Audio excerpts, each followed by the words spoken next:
Si votre véhicule plonge dans l'eau à la suite d'un dérapage, gardez votre calme et suivez ces 3 étapes pour augmenter vos chances de survie. Il y a 3 choses très importantes à faire et les faire le plus rapidement possible. Premièrement, détachez votre ceinture. Deuxièmement, ouvrir votre fenêtre. Troisièmement, sortez immédiatement. Sortir par la fenêtre demande moins d'efforts que de tenter de pousser la porte contre l'eau. Une voiture qui tombe dans l'eau, pendant un certain temps, va flotter.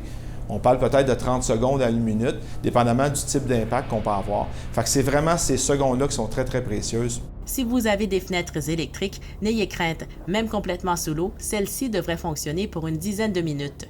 L'appui-tête peut servir à briser la vitre en visant les coins, mais essayez d'abord d'ouvrir la fenêtre avant d'entreprendre cette manœuvre. Il y a des gens qui vont se poser la question à savoir est-ce que je serais mieux d'attendre que la voiture soit complètement immergée pour être capable d'ouvrir la porte et de sortir. C'est une fausse idée. Parce que si vous attendez que le véhicule soit complètement submergé, votre quantité d'air à l'intérieur de l'habitacle va réduire énormément.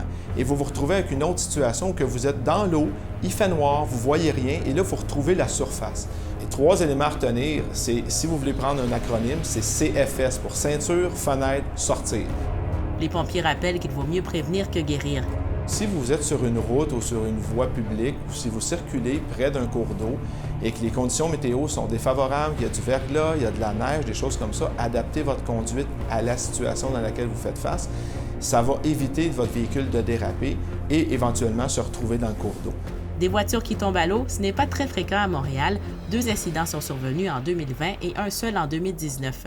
Rebecca Salomon, Météo Média, Montréal.